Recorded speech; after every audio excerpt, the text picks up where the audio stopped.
இரண்டாவது தேவனுடைய ஆவியானவர் அருள்நாதருடைய வாழ்க்கையில் செய்த மற்றொரு மாறுதல் என்ன? What is the change that God effected after the Holy Spirit came into Jesus? அப்போஸ்தலர் 10:38 பாருங்கள். Read Acts 10:38. நசரேயனாகிய இயேசுவை தேவன் பரிசுத்த ஆவியினாலும் வல்லமையினாலும் அபிஷேகம் பண்ணினார். God anointed Jesus of Nazareth with Holy Ghost and power. தேவன் அவருடனே கூட இருந்தார். God was with him. வியாதியில் அகப்பட்ட யாவரையும் பிசாசின் பிடியில் அகப்பட்ட யாவரையும் குணமாக்குறவராய் சுற்றித் திரிந்தார். And he went about healing everyone who was sick and delivering those who were oppressed of the devil. அது வரைக்கும் அவர் இதையெல்லாம் செய்யவில்லை. Until that time he never did all these things. யோர்தான் நதிக்கரையில் தேவனுடைய ஆவியானவர் இறங்கி வரும் வரை இதில் ஒன்றிலும் அவர் தலையிடவில்லை. Until the Holy Spirit came upon him on the banks of the river Jordan, he never did any one of these things. யோவான் 2:11 வாசித்து பாருங்கள். Read John 2:11.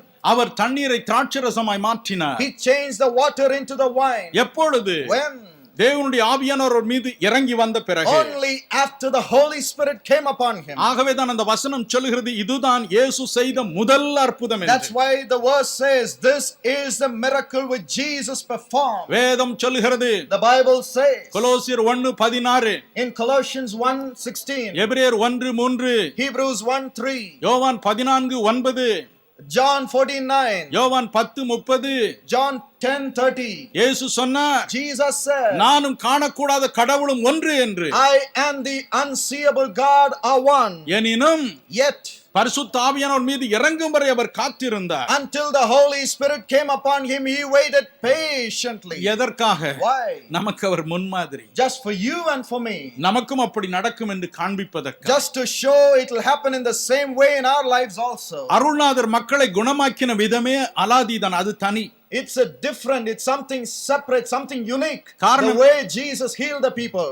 அவர் மீது பரிசுத்த ஆவியும் வல்லமையும் இறங்கி வந்தது என்று வாசிக்கிறோம். The Bible says the Holy Spirit and power came upon Jesus. ஆனால் ஏசாயா 11:2 சொல்கிறது. But Isaiah 11 and verse 2 says, வல்லமை மட்டும் இறங்கி வரவில்லை. Not only power came, ஆலோசனையும் இறங்கி வந்தது. But counsel also came in.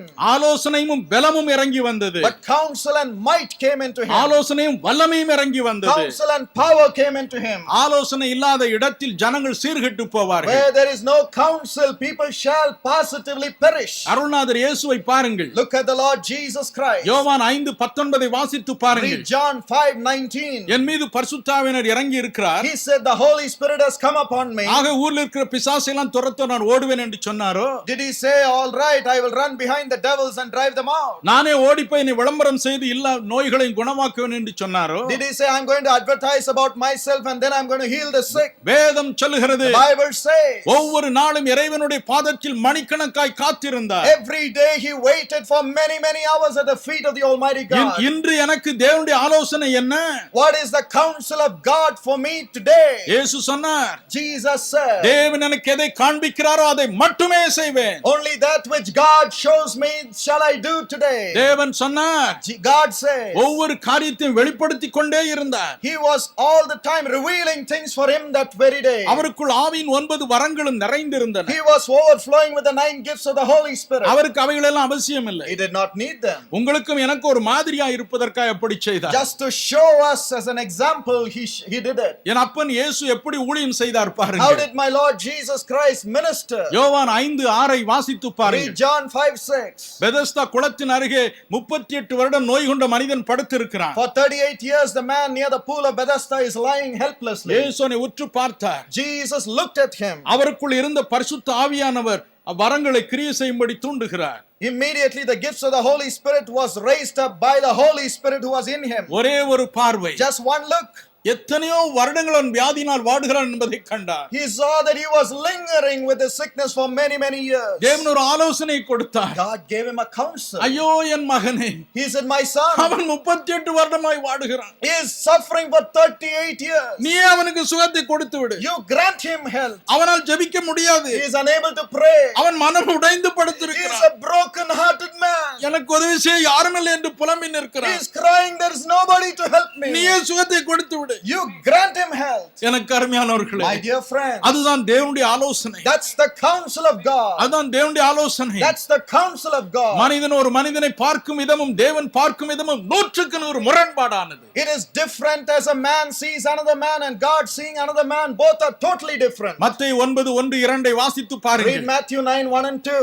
அங்கே திமிர்வாதக்காரன் ஒருவனை தூக்கி கொண்டு வருகிறார்கள் 4 பேர். 4 people are carrying the paralytic man to Jesus. இயேசுவை உற்று பார்க்கிறார். Jesus looks at those people. மனிதன் முகத்தை பார்க்கிறார். Man looks at the face. தேவன் இருதயத்தை பார்க்கிறார். But thank God he looks at our heart. 1 Samuel 16:7 அப்படி சொல்கிறது. 1 Samuel 16:7 says so. யோவான் 2:24-25.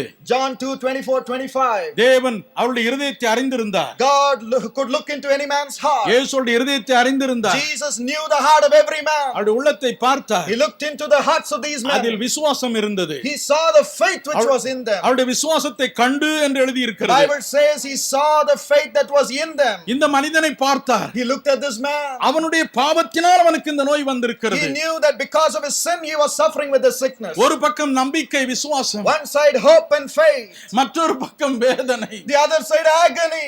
பாவத்தினால் வந்த வேதனை. Agony because of sin. இரண்டிற்கு நடுவில் தேவனுடைய ஆலோசனை விளங்கியது. In the midst of both, God's counsel came to Jesus. ஒரு மனதுருக்கம் நிறைந்தது. He was filled with compassion. அவனை மகனே என்று அழைத்தார். He called him my son.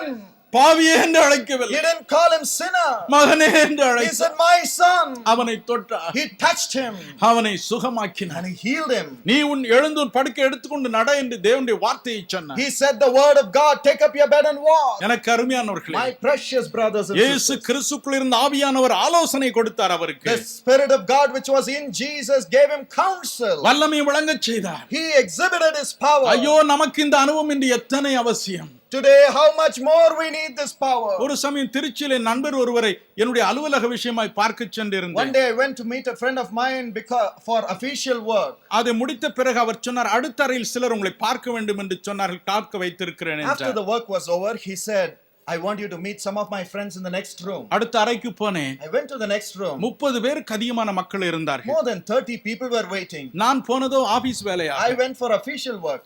என்றாலும் அவர்களுக்கு சில வார்த்தைகளை வேதத்தில் இருந்து சொல்லி அதன் பிறகு ஜெபிக்கலாம் என்றேன். But after that, I thought I could speak to them from the word of God and then pray for them. ஆகவே ஆண்டவரின் அன்பை பற்றி கொஞ்சம் அவர்களுக்கு சொன்னேன். So slowly I told them about the love of Jesus. முன் வரிசையில் ஒரு அம்மாள் உட்கார்ந்து One இருந்தார்கள். lady was sitting right before me. இள வயது உள்ளவர்கள் தான். She was a young person. அவர்கள் என்னை நேரே பார்க்கவில்லை. She never looked straight into my eyes. அவர்கள் இவ்விதமாய் பார்த்து And கொண்டிருந்தார்கள். she was looking in a slant direction. வேறொரு பக்கம் பார்த்து Her கொண்டிருந்தார்கள். face was tilted in a different direction. ஒரு கண்ணின் ஒரு பகுதி மட்டும் இப்படி என்னை சந்தேக கண்ணினால் பார்ப்பது போல் பார்த்து கொண்டிருந்தார்கள். And it looked as though she was looking at me with suspicion and with carelessness.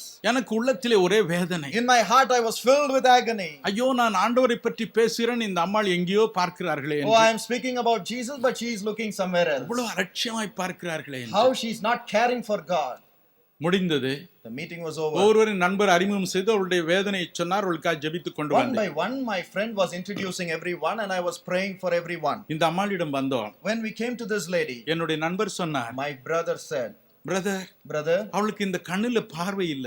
this lady does not have eyesight in this eye, இந்த இடது கண்ணுல பார்வை இல்லை. and the left eye has no vision. வலது கண்ணிலும் இந்த நுனியில் தான் கொஞ்சம் பார்வை And இருக்கு. even in the right eye, there is little vision in the edge of the eye. அதை வைத்துதான் எல்லாவற்றையும் பார்த்து கொண்டிருக்கிறார். Only with that she is trying to see. அவருடைய கண் பார்வை முழுவதும் மறுபடி ஜெபம் பண்ணுங்கள். Please pray that eyesight will come back to her. மனம் உடைந்து அழுதே.